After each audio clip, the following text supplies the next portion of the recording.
Hello, I'm Chris. I'm Barry. Welcome to Coull Discussions.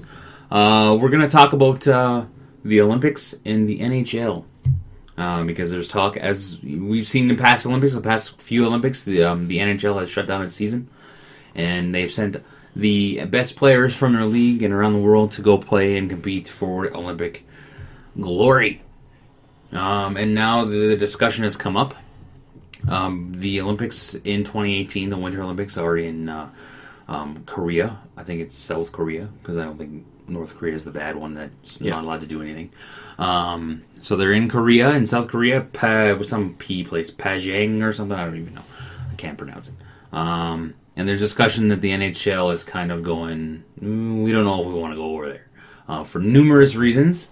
Because of insurance costs and travel costs, so they want the IOC to pay for it. In the past they have, which in Sochi, I guess the bill was like $14 million to get these players to come over. So there's been some recent discussions now. The Olympics paid the $40 million? Yes, and they covered the insurance for the players and stuff like that. There hasn't been any, there's been some injuries in the Olympics, but not. Because generally the Olympic hockey is all about skill. It's not necessarily about beating somebody up and pushing them into the boards. Fights are almost there's no fighting in international hockey. If you fight in international hockey, you get suspended. Okay, so there you go. I've always been a big proponent of the NHL players being involved in the Olympics because I think it makes more exciting. So right now they're talking, and they just had the meetings this past week about it. They haven't made a decision. They're going to make a decision in December whether they want to go or not. But there's been some new developments. The NHL has said, hey, we'll let you guys go.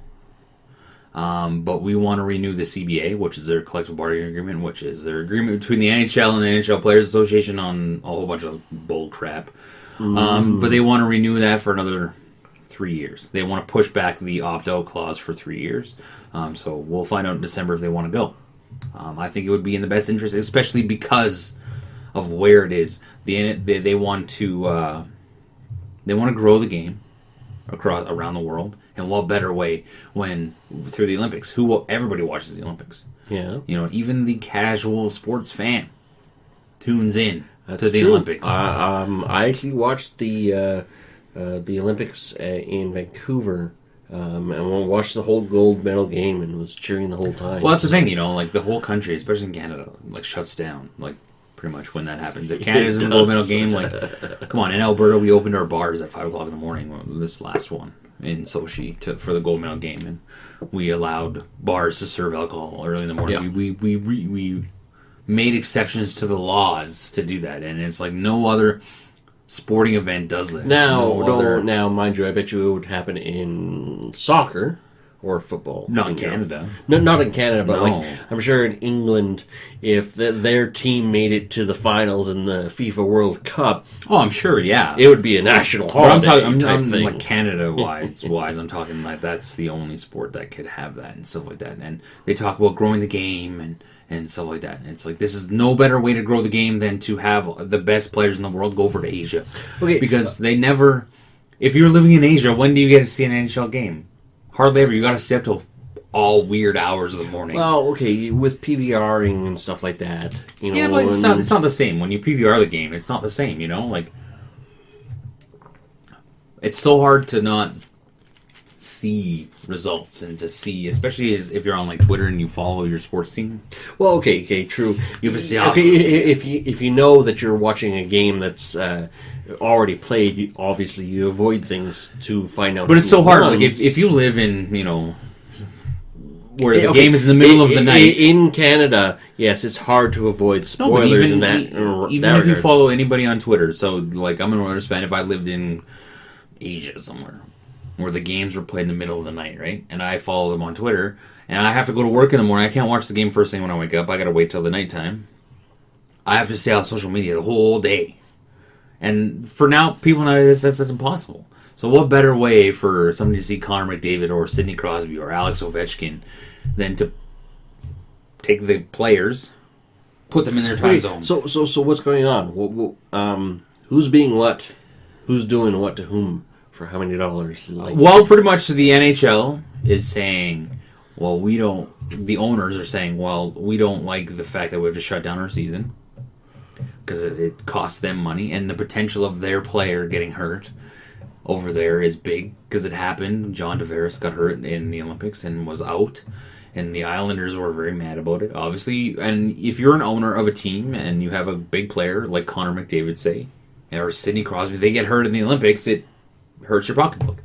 Very true. How? You know what I mean? Okay, so you actually gave an example of a major player getting hurt, so it does happen. The IOC had to pay, Olympic Committee, had to pay the New York Islanders for him being hurt. Ooh. Yeah, they had to compensate him. They had to cover his salary costs while he was out, from what I understand. To me, it just makes me mad being a fan that it comes to money. It's all about money, and it's like that's what happened with the NHL lockout. It was a bunch of millionaires arguing with the millionaires about millions of dollars, and it's okay. So the NHL has to break it down to this: they either want the game to grow. Well, they're saying or they don't. They don't want, because federations like individual, like Canada, Hockey Canada, Hockey USA have said we'll take money and we'll help pay to have NHL players going over there. And the NHL is like, okay, but they don't want it to come out of grassroots hockey. So like Hockey Canada is responsible for growing the game in Canada, and Hockey Canada is saying, yes, we'll take some of our budget and we'll put it towards this, but the NHL is going, well, that'll affect the grassroots. And the NHL being rich should just go, let's pay, let's get this exposed. I think it should come from the NHL. Yeah, they should just bite the bullet. I think it should be IOC, IIHF, and the NHL, which are like the International Ice Hockey Federation, the International Olympic Committee, and the NHL should all be like, okay, we'll pay for it. We'll cover the cost. Whatever the cost is, we'll take care of it. Because I think what gives you better exposure than at the Olympics? Very true, and it's not like it's not like the teams are really that stacked either. Like obviously everybody wants to play for Team Canada. It's a big honor to play for Team Canada, from what I understand.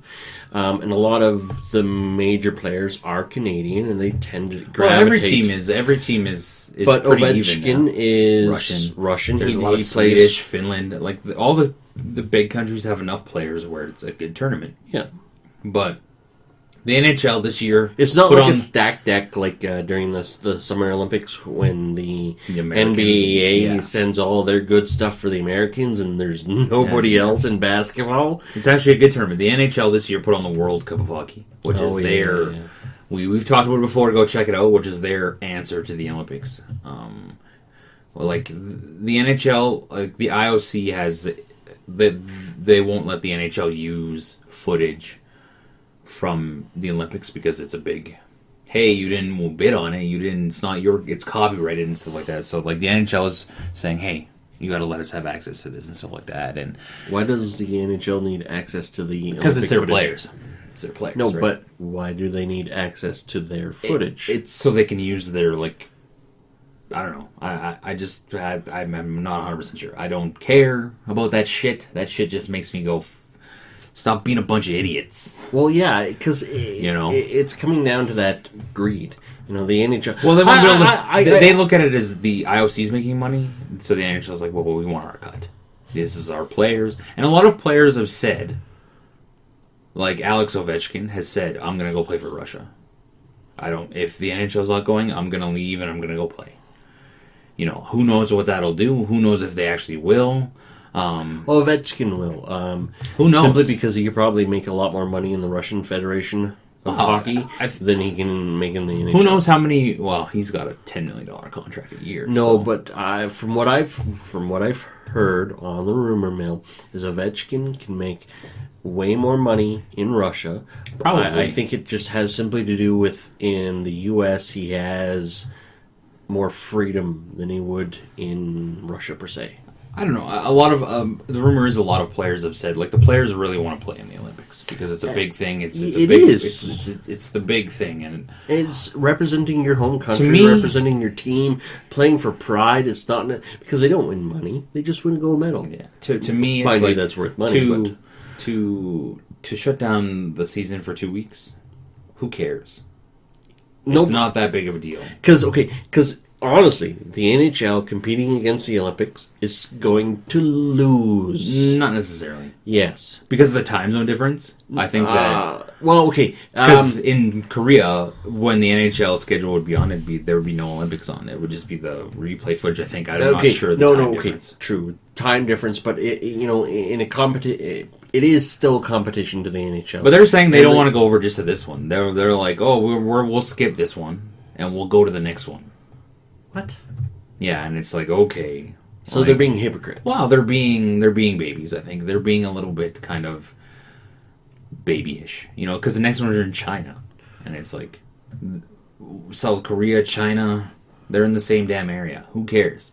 You know what I mean? It's like, are they worried about safety? I don't know. The thing is, in China, it's a communist country, so why are they trying to go for their bucks when South Korea is a how democracy? Many billion people? How many billion people in China? Well, 1 point something. That's a seventh of the world population. No. So it's a big market. It's a big market, but the thing is, that market is also heavily censored. It's very hard though, because it's like soccer over here, football, as you call it, the Premier League, right?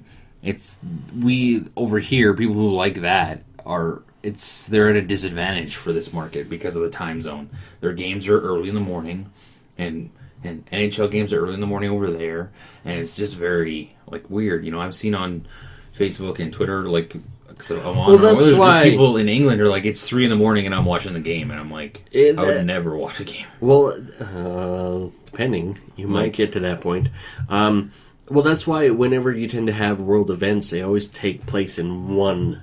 They always, try to have it in one spot instead of having it, we're going to play the games over here, and here. It's like, as is, just in the time zones of North America, in New York, you're a few hours ahead of I've said that when I'm watching an 8:30 game for the Oilers here, because they're playing in LA, I go, imagine if I lived in Ontario. That would be 10:30 start time. Mm-hmm. That would be 1 o'clock in the morning finish time. Yep. And if I got to go to work the next day at 6 a.m., 6:30, it's like... It's one of those difficult things. It's a difficult thing in North America, let alone adding the rest hours, of the... Yeah. I've always been a great big fan of international hockey. I watch the World Championships because I'm just a big fan of it. I like the international game. I like how it's played. Yeah. I'm a big fan of the NHL, but lately I'm like, fuck you guys, you're clutching and grabbing, and how slow the game is and stuff like that now. It's fast, but there's the way that it's played now is very because you don't watch it a lot, you don't know what I'm talking about, but you guys out there, okay. There's a lot of clutching and grabbing, the people who have in international hockey, there's more skill, like you said. The game is more skill based, whereas in the NHL, designed for speed. It's a figure eight. Whereas the NHL, you go over here, you stop for a little while, and you go over here, you stop for a little while. I understand this. It's a more physical game in the NHL. The physicality, because you have those players who are not as good, whereas in international hockey, it's all the best. Yeah. So it's the skill can come out, the actual game. Yeah. That's why I've always liked, and plus I like a bad team who's never playing in April anyway, so, now I have to, most of the guys on my team go play for Team Canada, so I'm like, well, I might as well watch them play. Yeah, no, good point. Fuck, Jesus Christ, look at Canada in this last World. They had 4 Oilers on the damn team, and I was like, there was probably 8 Oilers in the whole tournament, so I was like, okay, I'll watch that instead of the playoffs, so I still watch the playoffs, but... so they'll decide in December if they're going to go or not. I think, honestly, the NHL needs to get rid of Gary Bettman. I think he is, in my opinion, just from what I know of hockey, he is a problem. He's been a problem. I think for all the long owners time. are a problem. Because and the players, I think they're all part of the problem. They're all. It's not just Gary Bettman. I think it's all parts. I think Gary Bettman has been a leader of the spoiled child thing, and everybody else is just kind of. Well, saved. He's getting he saved the Oilers. He helped save. He's helped grow. He has grown the game. He has helped grow the game from where it was. But I think there's I could go on for this about hours. Mm-hmm. But I think the NHL in itself is a problem.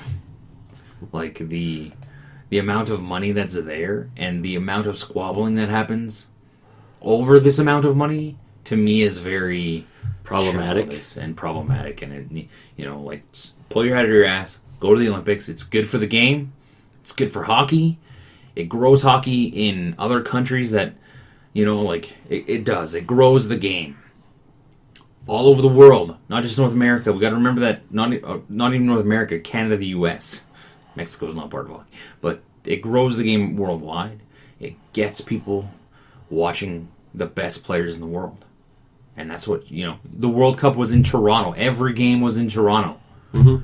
Oh, Finland. Oh, Finland's playing. What time is it in Finland? Who freaking knows? Middle of the night. Do you think those guys woke up to watch this? Probably not. But do you think that every person in Canada and every person in Sweden woke up at 3, 4, 5 in the morning to watch that gold medal? Yep. And that is why the Olympics NHL should participate in every Olympics going forward. Yep, they should. It should just be a cost of doing business. Yep, just fucking simple. Shut down, send them over for 2 weeks, and then it would incentivize people in North America, cities in North America, to go, well, we want the Olympics in our fucking backyard. And on top of that, for that matter, because they know it's going to be consistent. It's only every 4 years, for that matter. But they know at that point in time you can have other events happening in towns during this time instead of just hockey. Yeah. All right, guys. Thanks for watching. Don't forget to like, comment, subscribe, share. Let us know what you think on the topic that we're talking about, because we'll talk about it. If you comment, you're going to get on our show. You will. You will. All right, guys. See ya. See ya.